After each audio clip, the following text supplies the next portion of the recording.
I was 19 when I started exploring the dark web out of boredom. Mostly it was just creepy forums and shady marketplaces. But one night, I stumbled across a chat room labeled Sleep Study Live. When I joined, the screen went black. Then a live feed appeared. A dim, windowless room. A man was tied to a chair, blindfolded and trembling. I typed in the chat, "Is this real?" Someone replied instantly, "Yes." Want to choose what happens next? Options popped up. Cut hair, pour water, break finger. I thought it was fake, a sick performance. I clicked pour water. Seconds later, a hooded figure walked in and dumped a bucket of water over the man's head. The man screamed and started shaking violently. Then another message appeared. "Your turn next. Smile for the camera." The feed changed, and I saw my own bedroom from a corner angle. The stream ended before I could even move.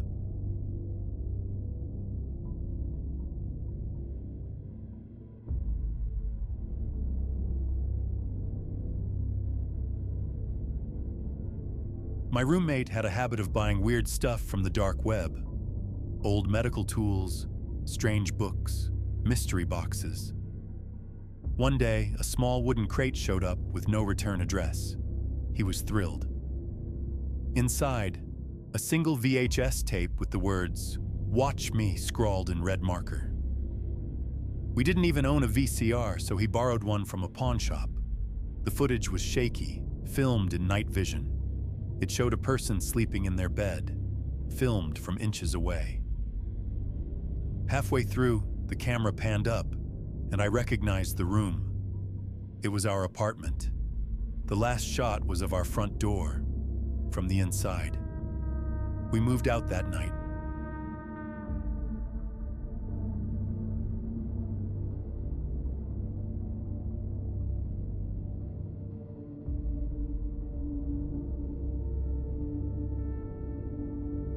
I was scrolling through a dark web service site when I saw something called Hire a Friend.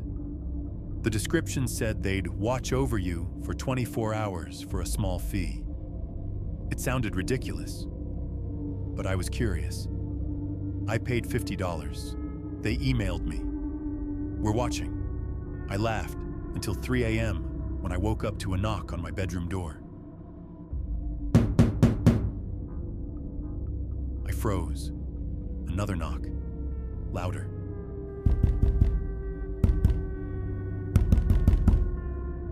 Then a voice. "I'm your friend. Let me in." The sound of slow footsteps paced my hallway back and forth.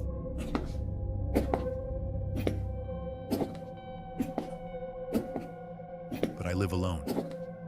I left my phone on the couch earlier that night. I couldn't do anything the whole night except listen to his disturbing voice saying over and over again, "I'm your friend. Let me in."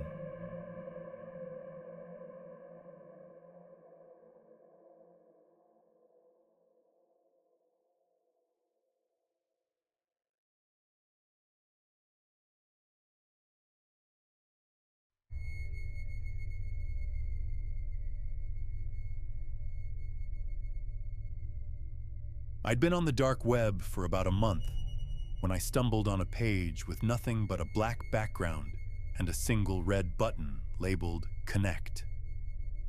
Out of boredom, I clicked it. A live feed appeared. It showed a dim basement lit by a single swinging light bulb. In the center of the room, a girl sat in a wooden chair, wrists and ankles tied with duct tape, a rag stuffed in her mouth. She was shaking, sobbing, eyes darting toward the camera like she could see me. I froze. Then, a figure in a black hoodie stepped into frame. His face was hidden in shadow, but he stood completely still, staring directly into the camera, directly at me. A chat box popped up under the feed. "Tell me what to do to her, or I'll do it to you." I slammed my laptop shut so hard the desk rattled. I sat there, my heart racing, trying to tell myself it was staged. Then my phone buzzed. A text. Unknown number. It said, "Bad choice."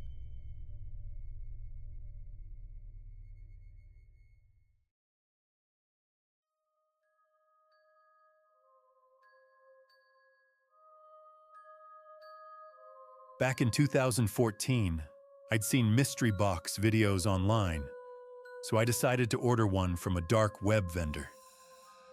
$75 for guaranteed creep factor, the ad said. I figured I'd just get some junk to laugh about with friends. 3 days later, a plain cardboard package showed up at my door. No return address. Inside was a single Polaroid photo, my apartment building taken from across the street. There was a note taped to the back. In neat, blocky handwriting, it said, "We're close. Leave your door unlocked tonight." I locked every bolt I had, sat in the living room with a baseball bat, and waited. Nothing happened that night. But the next morning, another package was waiting. Same Polaroid, but this time it was zoomed in on my window, and I was standing in it. I've been paranoid ever since.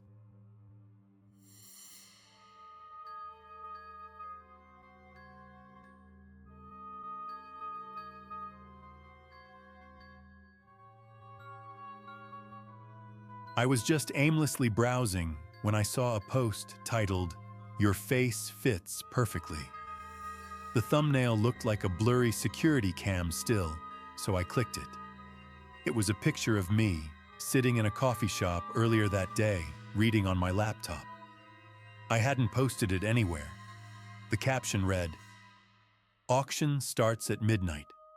Highest bidder gets the mask." The comments were worse, people arguing over how fresh the face looked, how much they'd pay for it. One user wrote, "We'll need it intact." The more I scrolled, the sicker I felt. At exactly midnight, the thread disappeared. That was 3 weeks ago. Since then, I've noticed the same man sitting across from me in public places, always watching, always smiling.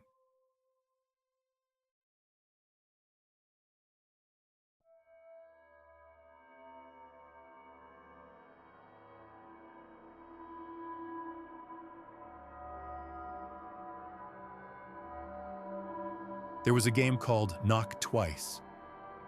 The rules were simple. You give your address to the game master. They'll knock on your door twice at a random time. You must open it within 10 seconds to win, or else. It sounded stupid, but I was bored. I signed up. One night at 2:14 a.m., I heard 2 knocks. I was home alone and tired, so I didn't feel like getting up, but I did so anyways. As I walked to the door, I remembered that there was a timer of 10 seconds, but I didn't want to freak myself out over a silly game. When I opened the door, no one was there, but wet, bare footprints that led from my doorstep into my kitchen. I followed them. They stopped in front of the pantry door, which was slightly open. From inside, someone whispered, "You lost."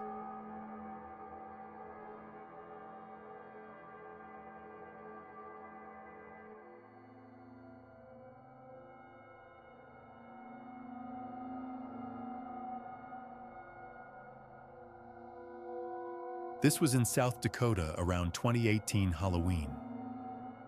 I was deep into a late-night dark web rabbit hole when I found a website titled "The Pig Comes at Night."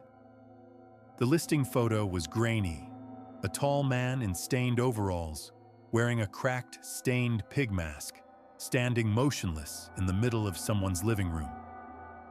The mask's eye holes were too wide, black and empty, and the snout was chipped like it had been gnawed on. The description was short. "Winner will be visited by the wearer. No cost, no refusal." I laughed at the fact that it was ridiculous, thinking some scamming creep trying to scare buyers, but the image stayed in my mind long after I closed the page. something about that mask. The way the figure seemed slightly tilted, as if listening. That night, I woke to slow, deliberate footsteps in my hallway.